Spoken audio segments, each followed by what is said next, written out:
The three interdependent factors in achieving a gasoline engine's full operating capacity are proper air-fuel mixture, proper compression, good combustion.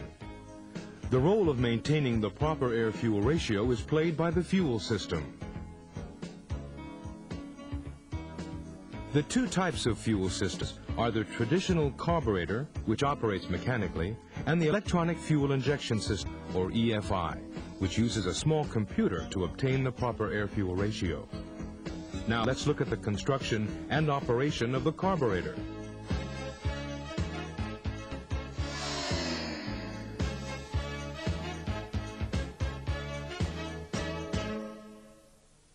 In this video, we will introduce the following 4 points. First, the components of the fuel system. Second, the principle of the carburetor operation and the importance of a proper air-fuel ratio. Third, the construction and function of the carburetor. And finally, the adjustment of the idle mixture.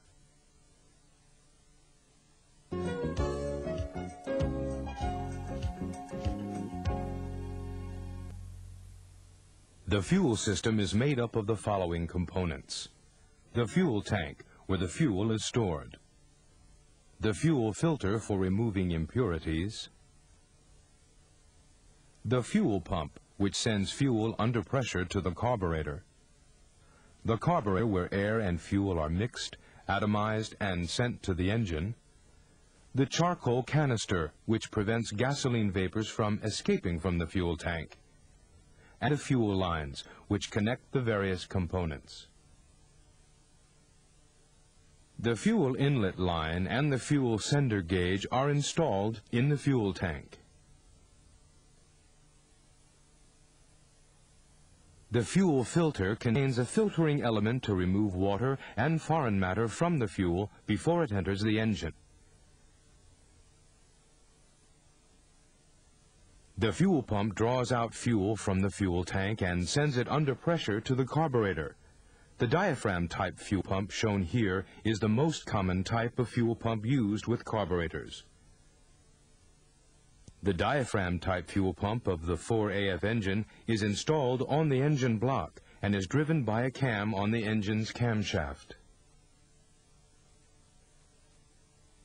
The fuel pump has a diaphragm in it and a pair of valves which act in the opposite direction from each other. These valves are actuated by the reciprocating movement of the diaphragm and feed the fuel to the carburetor. The charcoal canister prevents the fuel vapor from escaping from the fuel tank. The canister is filled with activated charcoal. The vapor that passes through the charcoal is absorbed and combined with outside air, then sent to the combustion chamber where it is burned.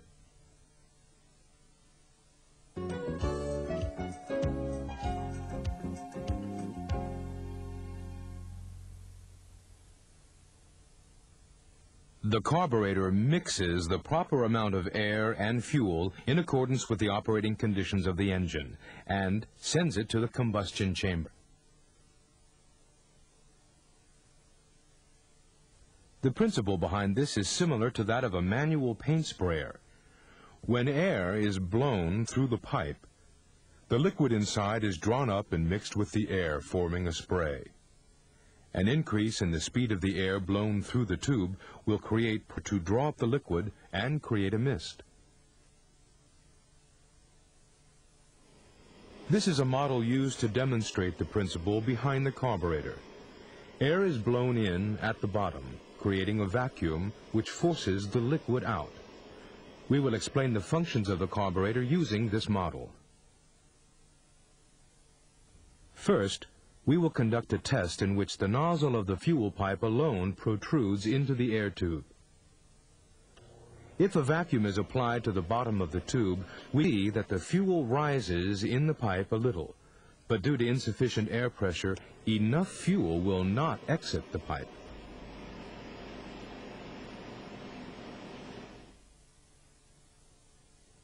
Now, let's narrow down the mouth of the tube to speed up the airflow and see what happens when we try it again. As you can see, liquid is atomized. that is, changed into a mist that can be blown out through the pipe. This is basically how a carburetor works. The portion that was made narrower to speed up the airflow is called the venturi. Below the venturi is a throttle valve which controls the air-fuel mixture. It is connected to the accelerator pedal. These comprise the fundamentals of the carburetor.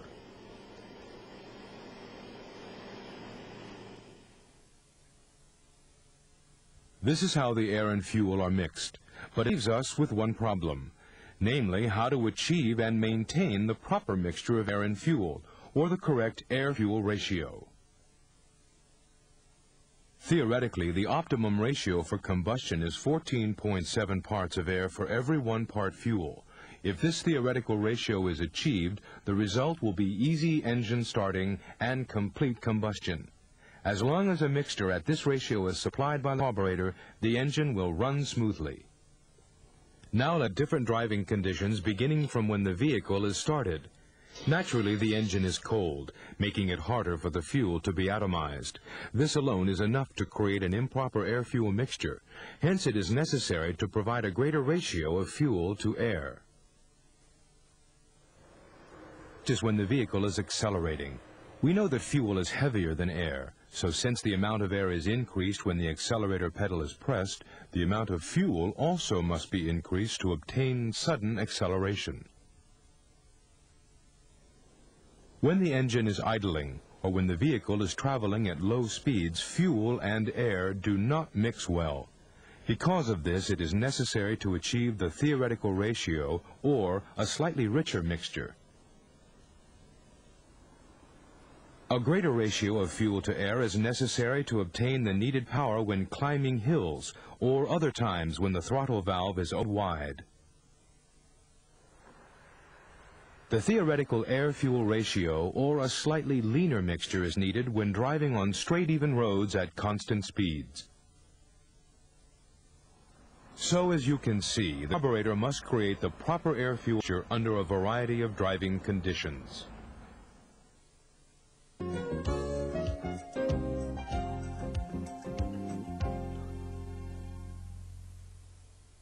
Although there are many types of carburetors, we will examine the workings of the carburetor used for the 4AF engine. This carburetor is called the double barrel type because it has 2 passageways, or barrels, for carrying the air-fuel mixture. This is the primary barrel, and this is the secondary one. The air that passes through the air cleaner enters the barrels here. The fuel from the fuel pump enters the float chamber here.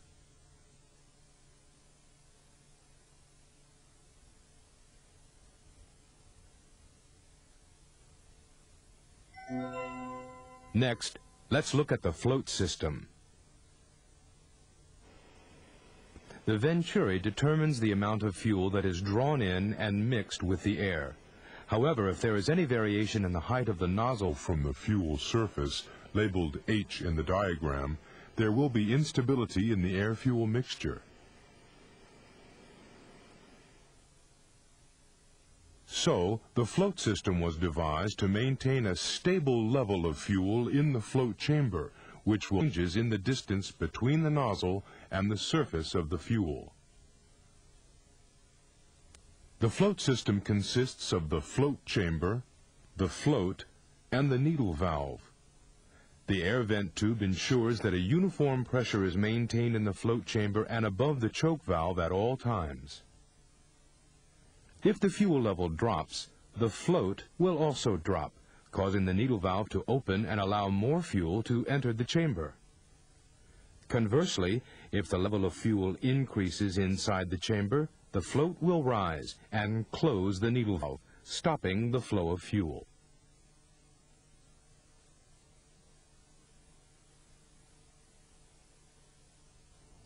The 4AF engine carburetor is provided with the variator to maintain the proper air-fuel mixture. Of these, only the primary barrel is used when the vehicle is traveling at low or medium speeds. Both the primary and secondary barrels are utilized. Let's look at these in order. The primary low-speed circuit supplies the air-fuel mixture when the vehicle is idling or traveling at low speeds. Here we will use a model to demonstrate. As you can see, the throttle valve opening is very small when the vehicle is idling or traveling at low speed. The amount of air allowed in by the Venturi is small, insufficient to draw up much fuel.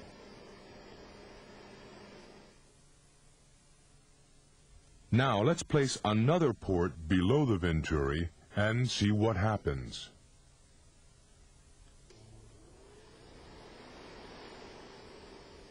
Because the vacuum below the Venturi is greater, more fuel is drawn into the barrel. This is the primary low-speed circuit.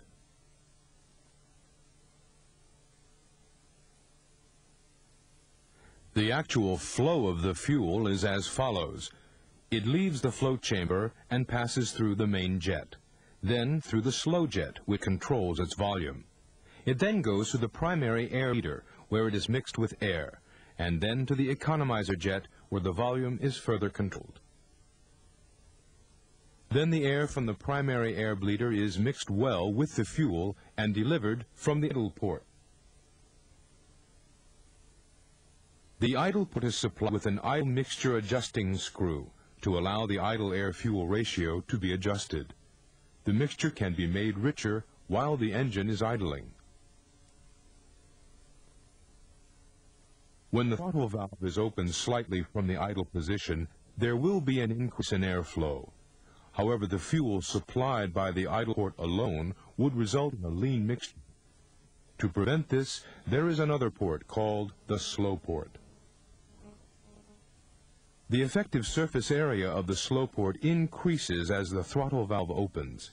This prevents the mixture from becoming too lean until fuel can be delivered from the main nozzle. The fuel supply and slow port stops when the throttle valve opens to draw out fuel from the main nozzle. In the primary low-speed circuit, there is a fuel cutoff solenoid. When the ignition switch is off, the root is closed and the fuel supply is interrupted. In some engines, a fuel cutoff solenoid also activates when the engine is running at slow speeds. Next is the primary high-speed circuit. The construction of this is similar to that in the carburetor model we looked at earlier. It is the most widely used main circuit, although there are mechanisms to activate to assist when act or speed is needed. This side is the primary barrel on this model.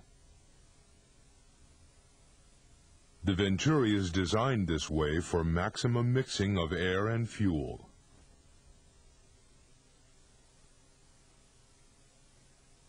The primary high-speed circuit works as follows. When the throttle valve is opened wide, allowing for a higher speed and volume of air to Venturi, the amount of fuel that is delivered is equivalent to the intake air volume drawn into the barrel. The amount of fuel is controlled at the main jet before it is mixed with the primary air bleeder and injected from the main nozzle. The fuel is atomized by the air flowing at high speed past the Venturi, from which it enters the combustion. This is how the air-fuel mixture is regulated during idling at low and medium speeds. However, this alone will not produce the power needed during high-speed operation.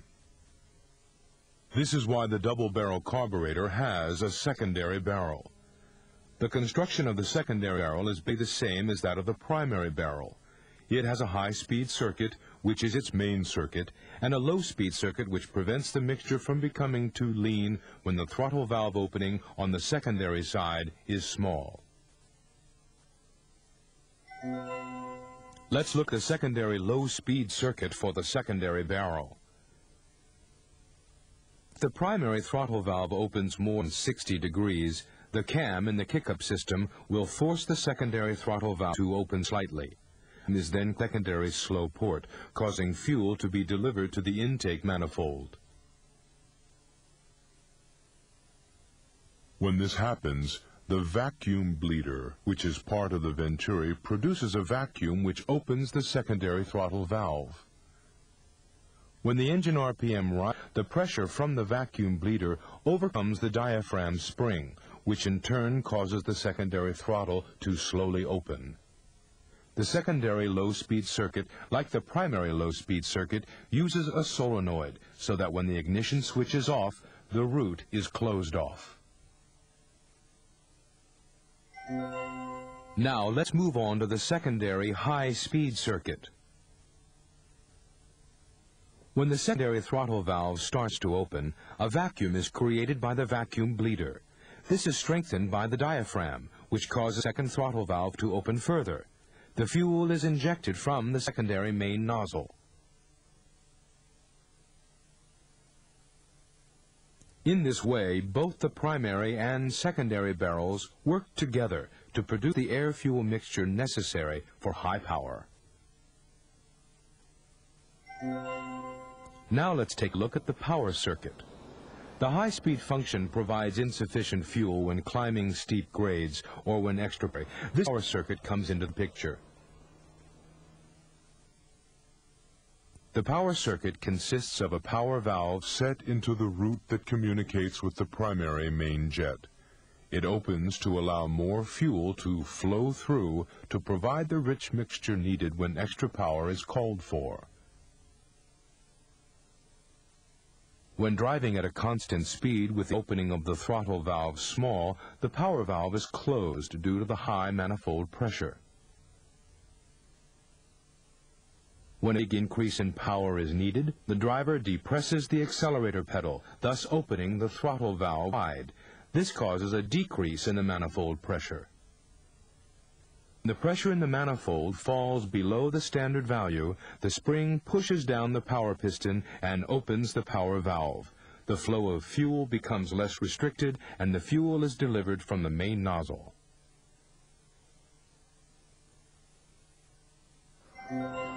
Now let's take a look at the acceleration pump. We all know that to achieve quick acceleration, the driver needs to depress the accelerator pedal suddenly. The acceleration circuit is designed to prevent engine hesitation during such sudden acceleration. With the pump-type power circuit, when the throttle valve is suddenly opened, the pump lever depresses the pump plunger. This increases the flow of fuel from the acceleration pump jet. Slowly releasing the accelerator pedal allows the pump plunger to rise to the usual position. This causes the fuel to be drawn up into the pump chamber, where it is held in reserve for the next time sudden acceleration is needed.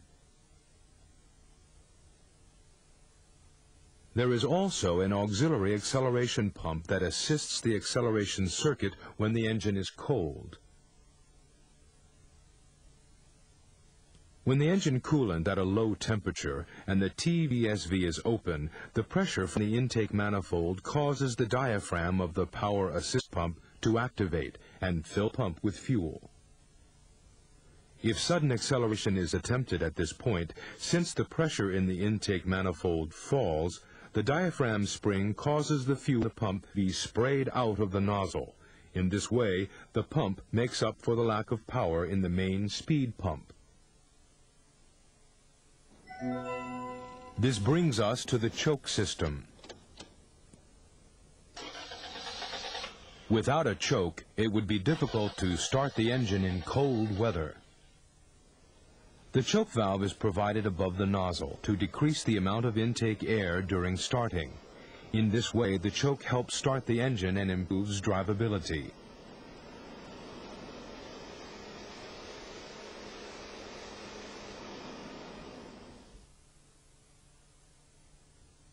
The choke valve is located in the primary side air horn.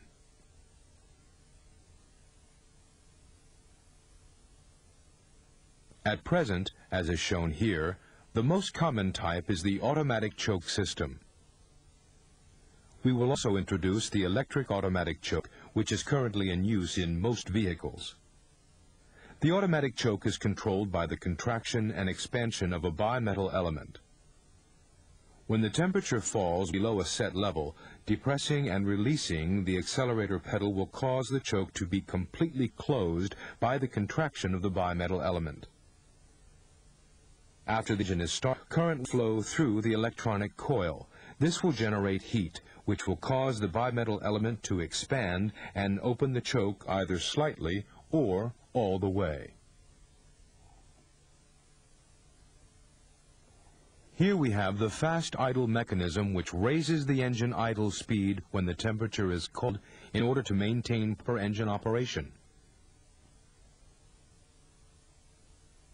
When starting the engine in cold weather, depressing the accelerator pedal once and then releasing it will cause the fast idle cam, which is connected to the choke valve by a rod, to open the throttle valve slightly. In this way, a slightly higher engine idle speed is achieved. After the engine is warmed up, it will continue to run at a fast idle, even if the choke valve opens, until the accelerator pedal is depressed again. When this happens, the cam follower rides up over the cam and the fast idle is released. This causes the throttle valve to return to the normal idle position and the engine speed to drop.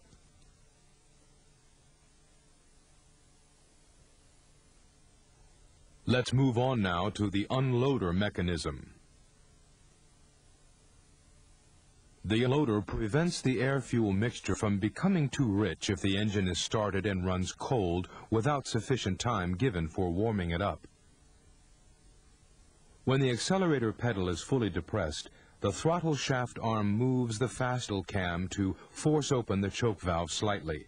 This allows more air to enter to prevent the mixture from becoming too rich.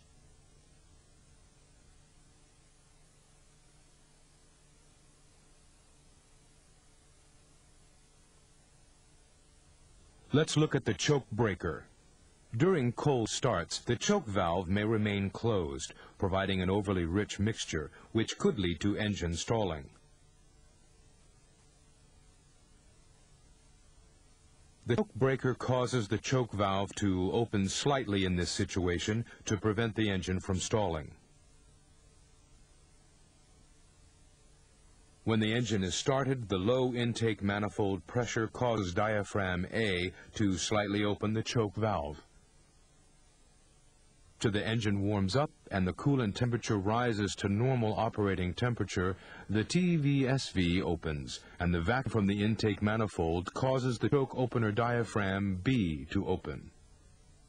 After this, the choke valve is operated by the auto choke mechanism.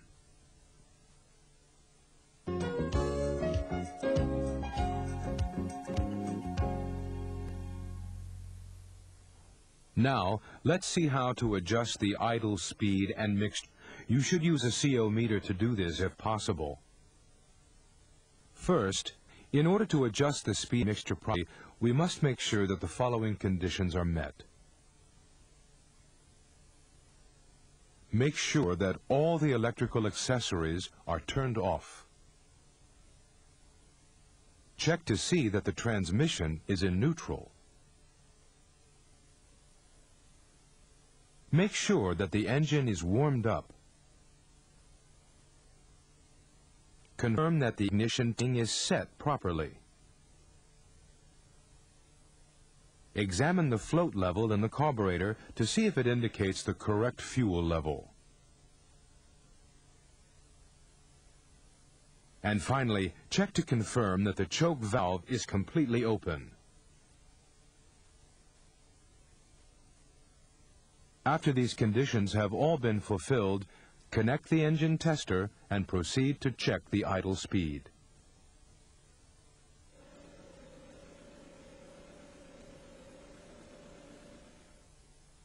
Remember that the test must be done with the air cleaner in place.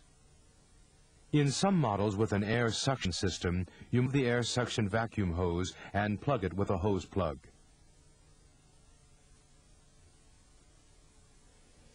Turn the idle mixture adjusting screw to raise the engine RPM to its highest permissible idle setting. Then turn the idle speed adjusting screw to set the idle to specify idle mix speed. Repeat these 2 steps until the engine RPM will no longer go above the highest permissible idle setting.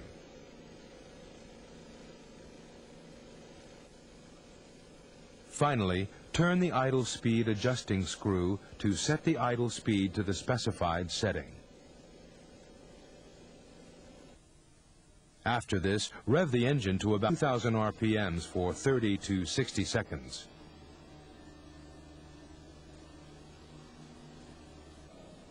Give the idle speed 1 to 3 minutes to stabilize, then test the exhaust by inserting the CO meter probe 3 centimeters or about 16 inches into the tailpipe.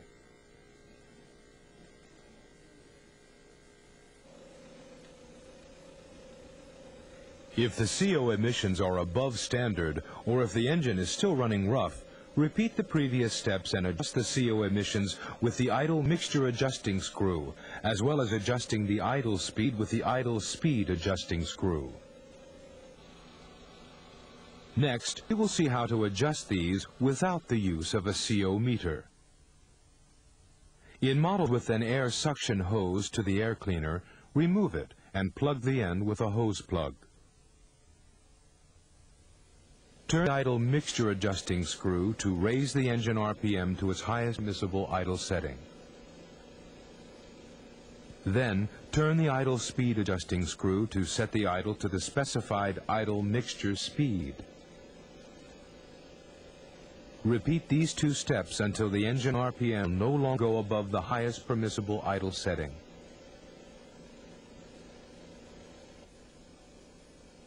Finally, turn the idle mixture adjusting screw to set the idle speed to the specified setting.